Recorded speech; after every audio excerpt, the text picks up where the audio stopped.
ladies and gentlemen, there was a lot of movies of the 1970s that tied in a little bit too late to the hippie movement, and of course, the most important box office-wise was Billy Jack. But this movie was sort of like the Billy Jack of the horror genre because it was just a few years too late, but nonetheless a very exciting and dramatic movie. It's called Dracula A.D. 1972. Now, this British horror film, directed by Alan Gibson, was produced by Hammer, of course. It was written by Don Houghton and stars Christopher Lee, Peter Cushing, and the beautiful Stephanie Beacham in one of her early roles. Unlike earlier films in the Hammer's Dracula series, Dracula A.D. 1972 had a contemporary setting in an attempt to update the Dracula story for modern audiences.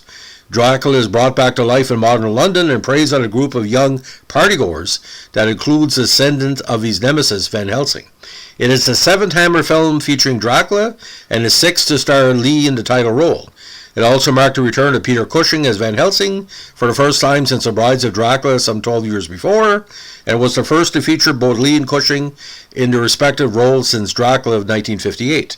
It was followed by the last film in Hammer's Dracula series to star Lee, The Satanic Rites of Dracula, which we're going to talk about later on, which similarly utilized a modern setting and featured most of the same central characters. Now, in the plot, in 1872, Count Dracula and his nemesis, Lawrence Van Helsing, battle on top of a runaway coach, big opening scene. The carriage crashes and Dracula is partially impaled by one of the wheels. In the struggle, Van Helsing manages to fully push the wheel into the vampire's chest, very dramatic death scene, staking him. This done, Van Helsing collapses and dies from his own wounds. At that moment, a follower of Dracula arrives, collects his remains, and a few days later buries them near Van Helsing's grave at St. Bartolph's Church. Big play later on, 100 years later.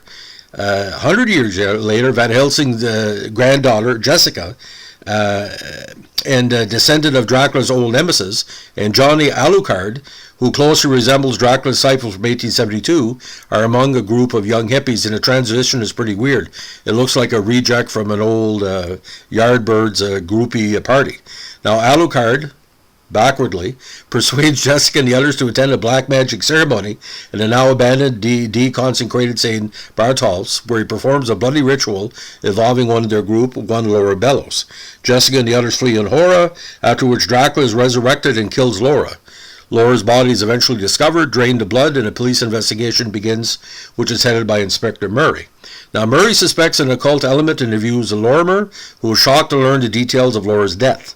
He realizes that Alucard, whose name is Dracula written backwards, is a disciple of Dracula, and that the Count must have returned. Meanwhile, Alucard brings another of Jessica's friends, Gaynor Keating, to St. Bartol's, where she is also killed by Dracula, and Alucard volunteers to become a vampire. The vampiric Alucard kills a passerby and lures Jessica's boyfriend, Bob, to a cafe they frequent, where he turns him into a vampire as well. While Lorimer is out, Bob goes to the Van Helsing house and persuades Jessica to come to the cafe, where he and Alucard capture her and take her to Dracula. Now, aided by one of Jessica's friends, Lorimer tracks Alucard to his flat and battles him. Alucard accidentally kills himself with the running water in the bathroom shower. At St. Bartolph's, Lorimer finds Bob's dead body, slain by sunlight before he could reach his resting place, with Jessica in a trance, with Dracula planning to take his final revenge on the Van Helsing family by turning her into a vampire. Lorimer sets a trap for Dracula by placing a pit of snakes underneath the graveyard and waits for him to return at nightfall. The two have a struggle in which Lorimer attempts to kill Dracula with a silver knife, but the knife is pulled out by Jessica.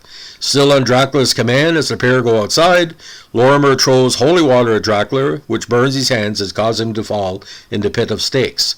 Realizing Dracula is barely alive, Lorimer uses a shovel to push Dracula into the stakes even further. Dracula dies, his body crumbling in ashes, and his spell over Jessica is broken. As Jessica embraces her grandfather, the title Rest and Final Peace is shown. Now, was it a box office sensation? Now, no. Now, following the success of the modern-day vampire film Count Yorga Vampire, Warner Brothers had commissioned two Hammer Dracula films set in present day, which became Dracula A.D. 72 and, of course, The Satanic Rites of Dracula. The film was inspired by the events surrounding the Highgate vampire case. For the Black Mass segment, the film used the track Black Mass and Electric Storm in Hell by the pioneering electronic group White Noise from their '69 album Electric Storm. Neam's dialogue was later sampled by Orbital for Satan Live Intention. Now, the movie began production in September 71 as Dracula Today and was filmed in Chelsea and Hertfordshire. Now, the soundtrack was composed by former Man for Man member Mike Vickers and is considered a funky blaxploitation style that reflects the early 70s setting of the film. It was first released commercially in 2009 on CD. The film also featured 2 songs, including Alligator Man, You Better Come Through For Me, by the American band Stoneground, which was a late replacement for The Faces, which were included in the bonus CD. Now,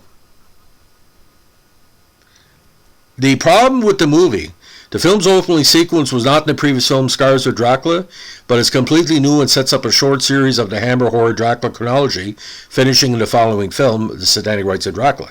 The film's prologue takes place in 1872, and therefore is impossible to reconcile with the previous films of the series, as the chronology of which starts in 1885, as described in the 1858 original. Now, while the 2 present-day Dracula films star both Lee and Cushing, they do not correspond to the chronology established in the Victorian Edwardian era films. The first Hammer film is set in the 1880s, whereas the flashback sequence of the last battle between Van Helsing and Dracula is 1872, some 8 years before the first meeting, chronologically, of Van Helsing and Dracula. Now, Dracula A.D. 72 was marked with the taglines Past, Present, and Future, Never Count Out the Count, and Welcome Back Drac. When it was released in the United States, a brief clip was played before the film, in which actor Barry Atwater, the vampire Genos in The Night Stalker, rises from a coffin and swears the entire audience in as members of the Count Dracula Society. Now, critical reaction to Dracula A.D. 72 at the time was mixed and negative, but it's picked up in what he called legendary status. Roger Ebert only gave it 1 star out of 4, but in recent years it's picked up respect. In his 2017 book on vampire films of the 70s, author Gary Smith wrote that looking back in the film, which seemed like a terrible idea back in 72, really isn't so dire after all. Now, so far removed from his contemporary setting, the swinging London of Dracula A.D. 72 seems as much a period piece as the Victorian settings of his predecessors, and I tend to agree. Now, the film was released on Blu-ray in 2008 by Warner Archive, and original DVD was in 2005 by Warner in UK, United States, and Germany. It was released as Dracula A.D. 72 in UK and US, and as Dracula Jacques Mini-Machen in Germany. On November 6, 2007, the movie was released in a deluxe DVD set, along with Dracula, Dracula's Risen from the Grave, and Taste the Blood of Dracula. Again, I give it 2.5 stars out of 4. There's a lot of fun going on here, and I love me a little bit Stephanie Beacham, especially when she gets a little bit, what do you call it, ribald, or Victorian with the showing her bustier, the typical Dracula movie. But the tropes are there. The innocent victims and the women being murdered, and Christopher Lee's big death, and Van Helsing near death and fighting for good. Lee and Cushing together, one of the greatest horror tag teams of all time.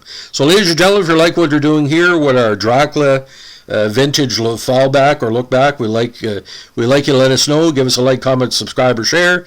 And don't forget, when a movie like this sucks, it really sucks. Have a good one. Bye.